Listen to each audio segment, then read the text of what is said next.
Good morning friends. तो कैसे हो आप? Welcome to my channel Knowledge Booster. और आज हम जानेंगे जनरल साइंस के कुछ बहुत इंपॉर्टेंट क्वेश्चंस के बारे में जो पिछले कई सालों से एमएनएस के पेपर में लगातार पूछे जा रहे हैं और इनको अच्छे से पढ़िए, बहुत ही आपकी हेल्प करेंगे। तो चलिए अब हम शुरू करते हैं। तो क्वेश्चन नंबर 1 से शुरू करते हैं। Which animal never drinks water in its entire life? तो इसका सही आंसर है कंगारू रैट। तो ये भी एक रैट की तरह ही होता है, उसकी प्रजाति है एक। तो ये कभी भी अपनी ज़िंदगी में पानी नहीं पीता है। तो नेक्स्ट क्वेश्चन की तरफ चलते हैं। What is the physical face of life called? यहाँ पे हम ये भी कह सकते हैं कि जो लिविंग मटेरियल जो है वो सेल का कहाँ पे लाई करता है। तो उसका आंसर है प्रोटोप्लाज्म, जो कि हमने +1 की बायो में पढ़ रखा है कि जो प्रोटोप्लाज्म में सभी साइटोप्लाज्म, सेल मेम्ब्रेन, न्यूक्लियस और जो भी सेल ऑर्गेनेलीज है वो एग्जिस्ट करती है। तो ये लिविंग पार्ट ऑफ सेल होता है और इसे हम इस तरह से भी लिखते हैं, physical phase of life called, यानी कि प्रोटोप्लाज्म। तो इसका आंसर है प्रोटोप्लाज्म। तो नेक्स्ट क्वेश्चन की तरफ अब हम बढ़ते हैं। तो यहाँ पे नेक्स्ट क्वेश्चन है द लार्जेस्ट सेल इज, तो आगे डैश लगाया हुआ है। तो इसका आंसर है हम जानते हैं एगोफोस्ट्रिज जो है वो लार्जेस्ट सेल है। इसका आंसर है एगोफोस्ट्रिज। नर्व सेल है वो सबसे लंबी सेल है ह्यूमंस में, और ओवम जो है वो सबसे बड़ी सेल है ह्यूमंस में। तो जो सभी में अगर देखा जाए तो सबसे बड़ी सेल जो है एगोफोस्ट्रिज है। तो अभी हम नेक्स्ट क्वेश्चन की तरफ चलेंगे। Which is the largest human cell? देखिए मैंने पिछले क्वेश्चन में भी बताया था कि कौन सी जो सेल है वो सबसे बड़ी है। तो यहाँ पे वो क्वेश्चन आ गया ह्यूमंस में। तो उसका आंसर है ओवम, जो जिसे हम एग भी कहते हैं। तो ये आपको, मुझे लगता है आपको पता चल चुका है। क्वेश्चन जो है वो पिछले कई सालों से लगातार जो एमएनएस के पेपर में पूछे जा रहे हैं, उन्हीं को मैंने यहाँ पे इंक्लूड किया है। तो अभी हम नेक्स्ट क्वेश्चन नंबर 5 की तरफ अगर बढ़ते हैं। तो यहाँ पे देखा जाए तो नेक्स्ट क्वेश्चन है dash is the longest cell. ये भी मैंने आपको पिछले क्वेश्चन में बताया कि जो नर्व सेल है वो सबसे लंबी सेल है। शायद आपको पता भी होगा अगर आपने अच्छे से पढ़ी होगी, और मुझे लगता है कि आप अच्छे से पढ़ रहे हो। तो यहाँ पे इसका आंसर है नर्व सेल। और जो है ये सेल्स नहीं है, ये स्किन जो है इसे भी ऑर्गन की श्रेणी में रखा जाता है, और स्प्लीन भी सेल नहीं है। तो यहाँ पे नर्व सेल इसका आंसर है।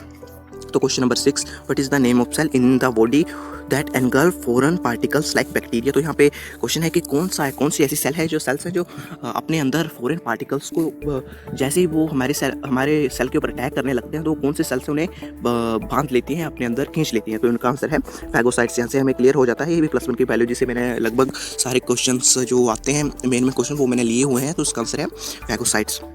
जो ये है इनका आंसर नहीं है, जो फैगोसाइट है, ए इसका करेक्ट आंसर है। तो नेक्स्ट क्वेश्चन की तरफ हम चलते हैं। There are dash number of muscles in human? तो इसका आंसर है 639। ये क्वेश्चन भी बहुत बार पूछा जाता है और बार बार पूछा जाता है कि कितने मसल्स जो हैं ह्यूमन बॉडी में है, और हमेशा ही ऑप्शन जो ऐसे आते हैं 637, 638, 639 और 640। तो ये आपको ध्यान रखना है कि इसका आंसर है 639। तो अब हम चलते हैं 8th क्वेश्चन की तरफ, जो कि है what is the life span of RBC? तो ये भी मैंने +1 की बायोलॉजी से ही कंक्लूड किया है। तो इसका आंसर है 120 डेज। अगर आपने बुक्स अच्छे से पढ़ी हैं तो आपको इन क्वेश्चंस को करने में कोई दिक्कत नहीं होगी। और अगर आपको क्विक रिविजन चाहिए तो आपके लिए ये सीरीज़ जो है, मैंने सीरीज़ जो मैं इस नॉलेज बूस्टर चैनल पर डाल रहा हूँ, तो वो आपके लिए बहुत ही हेल्पफुल होने वाली है। मैंने पहले हिस्ट्री बूस्टर और ज्योग्राफी बूस्टर पे भी मैं भी लगभग 30 यानी कि 60 क्वेश्चन डाले हैं, और 30 क्वेश्चन यानी कि 90 क्वेश्चन हो चुके हैं। और मैं आपको विश्वास दिला सकता हूँ कि इसमें से कम 5 से 6 या फिर 10 तक क्वेश्चन इसमें से पूछे जा सकते हैं, 90 क्वेश्चन में से। इसलिए प्लीज़ इस सीरीज़ को पूरा देखिए, आपके लिए बहुत ही हेल्पफुल होने वाले हैं। तो अभी नेक्स्ट क्वेश्चन की तरफ चलते हैं हम।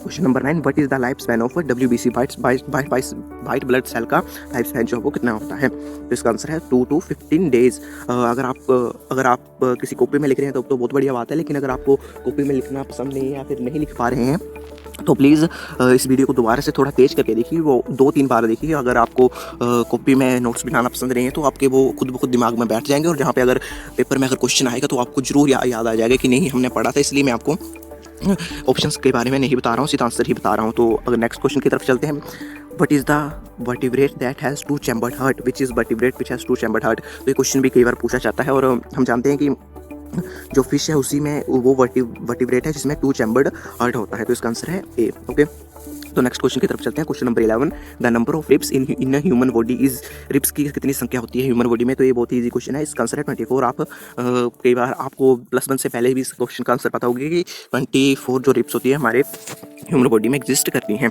तो question number next question 12 question, which is the smallest flightless bird? ये क्वेश्चन भी कई बहुत बार आता है। यहाँ पे हमें देखना होता है कि कीवी है सबसे छोटा बर्ड या फिर पेंगुइन, ऑस्ट्रिच या रिहिया?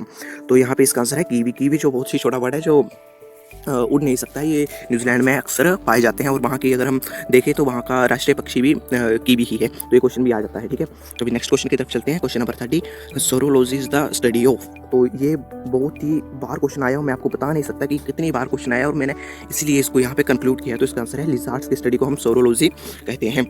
तो next question, hormones are produced by. Hormones कौन प्रोड्यूस करता है? तो यहाँ पे ऑप्शंस है पिट्यूटरी ग्लैंड, हाइपोथैलेमस, पैंक्रियास। तो ये तो सिर्फ हार्मोन्स को प्रोड्यूस करने के लिए ग्लैंड्स है, लेकिन इनका जो इनको स्पेसिफिक नाम है उसका नाम है एंडोक्राइन ग्लैंड्स। तो एंडोक्राइन ग्लैंड्स जो है वो हार्मोन्स को प्रोड्यूस करती हैं। तो next question, which is the following is master gland. तो इसका आंसर है, हम सभी जानते हैं, पिट्यूटरी ग्लैंड। इसमें इस क्वेश्चन में कोई दिक्कत किसी को नहीं आनी चाहिए क्योंकि ये क्वेश्चन बहुत ही ईजी है। Next question, what is the full form of ADH. ADH की क्या फुल फॉर्म है? तो यहाँ पे अगर हम देखें, एडिनोसिन डबल हार्मोन बिल्कुल नहीं, एसिडिक ड्यूरेटिक हार्मोन बिल्कुल भी नहीं, एडेसिव ड्यूरेटिक हार्मोन ये तो बिल्कुल भी नहीं है। और यहाँ इसका आंसर है एंटी ड्यूरेटिक हार्मोन। तो ये क्वेश्चन भी मैंने प्लस वन की बायोलॉजी से उठाया और ये क्वेश्चन भी कई बार यहाँ पे पूछा गया है, तो इसको जरूर आप इसको दिमाग में बिठा लीजिए। तो यहाँ पे नेक्स्ट क्वेश्चन है, what is the normal value of blood sugar in the body. जो ब्लड शुगर लेवल है वो बॉडी में कितना होता है? तो यहाँ पे कई सारे ऑप्शन है लेकिन इनका कोई भी आंसर नहीं है और इसका सीधा आंसर है 82.20 मिलीग्राम पर 100 ml ऑफ ब्लड, जो कि हम अक्सर सुनते हैं अगर कोई किसी का बीपी चेक कर रहा हो, ब्लड प्रेशर। तो यहाँ पे हम देखते हैं कि 82 कहते हैं कि 80 जो सबसे नीचे वाला और 120 ऊपर वाला, तो वही है, ये कोई ज़्यादा रॉकेट साइंस नहीं है। तो अब 18th क्वेश्चन की तरफ चलते हैं, विच is the largest blood vessel in the human body. तो ह्यूमन बॉडी, तो यहाँ पे देखा जाए तो इसका आंसर है अरोटा। इसको हम कई लोग इसको ओर्टा भी पढ़ते हैं कि, और कई लोग इसको अरोटा भी पढ़ते हैं, तो इसका आंसर है ओर्टा। तो अब हम नेक्स्ट क्वेश्चन की तरफ चलते हैं। सबसे लार्जेस्ट यानी कि सबसे बड़ी जो है वो वैसल, ब्लड वेसल जो होती है। तो नेक्स्ट क्वेश्चन है, विच is the flowing carries impure blood. तो ये क्वेश्चन भी बहुत ही आसान है। पल्मोनरी आर्टरी जो है इनमें से, इन चार ऑप्शंस में से जो है वो इम्प्योर ब्लड को यानी कि डीऑक्सीजनेटेड ब्लड को कैरी करती है। और पल्मोनरी वेन हम जानते हैं कि ऑक्सीजनेटेड ब्लड को कैरी करती है, और एल्बोलाई तो उसका अलग ही काम है, तो लंग्स में उसका काम है, और आर्टा भी ऑक्सीजनेटेड ब्लड को कैरी करती है और ये करती है डीऑक्सीजनेटेड ब्लड को कैरी। तो नेक्स्ट क्वेश्चन की तरफ चलते हैं, who had perform the world first heart transplant. Oh my God, ये कितनी बार क्वेश्चन आया, इसलिए मैंने इसको यहाँ पे कंक्लूड किया है। इस क्वेश्चन को अच्छे से किसी दीवार के सामने लगा के लिख लीजिए, इस क्वेश्चन का आने का बहुत चांस है। इसका आंसर है क्रिश्चियन बेर्नार्ड, और ये क्वेश्चन बहुत बार आता है, वेरी वेरी इंपॉर्टेंट क्वेश्चन है ये। इसको हो सके तो अपनी दीवार के सामने टांग के रख लीजिए कि किसने फर्स्ट हार्ट ट्रांसप्लांट किया था, वो था Christian Barnard. Question number next, which is the, ये आप केमिस्ट्री का थोड़ा पोर्शन आ गया है, मैंने 20 क्वेश्चन जो बायोलॉजी के कंक्लूड किए थे, इसलिए इसको जनरल साइंस जो मैंने इसको नाम दिया है बूस्टर को। तो अभी करते हैं, विच is the following is note and allotrope of carbon. तो कौन यहाँ से कार्बन का एलोट्रोप नहीं है? तो हम सब जानते हैं डायमंड भी एलोट्रोप है, ग्रेफाइट भी एलोट्रोप है, और फ्लोरेंस भी एलोट्रोप है, और ग्लास यहाँ से एलोट्रोप नहीं है। तो अब नेक्स्ट क्वेश्चन की तरफ चलते हैं। Question number 22, what is the formula of sulphuric acid. देखिए ये तो कोई भी बता देगा, 9th 10th का या 8th का बच्चा भी इसको बता देगा कि H2SO4 जो है इसका सही आंसर है। तो अब नेक्स्ट क्वेश्चन की तरफ चलते हैं, who are the flowing elements are arranged in periodic table. तो ये है हमारे पास elements, hydrogen, helium, lithium, beryllium, boron. तो यहाँ पे भी अरेंज्ड ही दिए गए हैं, तो हमें बताना है कि किस तरह से ये अरेंज्ड हैं। तो यहाँ पे इसका आंसर है फर्स्ट ही, इसका आंसर है hydrogen, helium, lithium, beryllium and boron. बिल्कुल सही। बिल्कुल देखिए, पजल करने वाला थोड़ा क्वेश्चन है। अगर स्टूडेंट्स जाते हैं कि वहाँ पे देखते हैं कि यार ये क्या, इस तरह से क्वेश्चन दिया है तो इसका आंसर कुछ और ही होना चाहिए, ये नहीं होगा इसका आंसर। तो इसका आंसर देखिए जो आपको पता है वही लगा के आइए, कहीं इधर उधर पजल ना हो।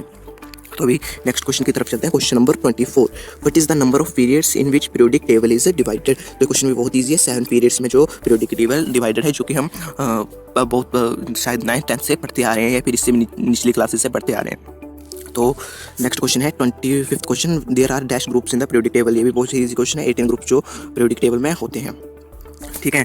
तो 26th क्वेश्चन में हम चलते हैं, which one of the following is not an element of noble gases. Noble gases का कौन जो हो यहाँ से एलिमेंट नहीं है? तो यहाँ पे देखिए, हीलियम भी नोबल गैस है, नियोन भी नोबल गैस है, जिनोन भी नोबल गैस है, और यहाँ पे हाइड्रोजन जो है वो नोबल गैस नहीं है। तो next question, mole is defined as the number of atoms found in dash of carbon 12। तो इसका आंसर है 12 ग्राम्स। ये क्वेश्चन भी, ये देखिए क्वेश्चन भी बहुत बार पूछा जाता है कि यहाँ से, लेकिन पता लग जाता है कि यार 12 ग्राम है, क्योंकि हमने ये पढ़ रखा है, थोड़ा सा ही पढ़ रखा हो ना, तो ऑप्शन आया हो तो उसमें से हमें पता चल जाता है।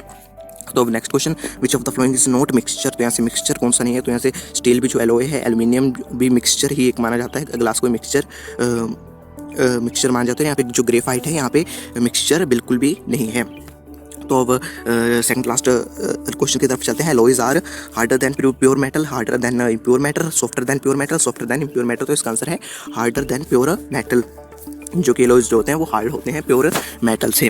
तो last question, what is the name of that process in which the oxygen is removed. कौन सी ऐसी प्रोसेस है जिसमें ऑक्सीजन को रिमूव किया जाता है। तो ये भी हम अच्छे से पढ़ते आ रहे हैं। उसका आंसर है रिडक्शन। जो अगर ऐड होती है तो ऑक्सीडेशन, अगर रिड्यूस होती है तो रिडक्शन। तो इसका आंसर है reduction. So thank you friends. अगर आपको वीडियो अच्छी लगी, मैंने बहुत ही जल्दी आपको ये 30 क्वेश्चन करवा दिए। अगर आपको वीडियो अच्छी लगी तो इसको लाइक करें और चैनल को सब्सक्राइब भी जरूर करें, और जो पीछे वाली 2 वीडियोस है उनको भी जरूर देखें, उससे आपको काफ़ी हेल्प मिलने वाली है। और अगर आपको इन सभी की पीपीटी या पीडीएफ फॉर्म में अगर आपको चाहिए तो आप नीचे दिए लिंक में नॉलेज बूस्टर टेलीग्राम चैनल पे आप विजिट कर सकते हो, आपको वहाँ भी ये मिल जाएंगी। सो थैंक यू फ्रेंड्स। शेयर करें अपने फ्रेंड्स के साथ और सब्सक्राइब और लाइक भी जरूर करें। So thank you, bye.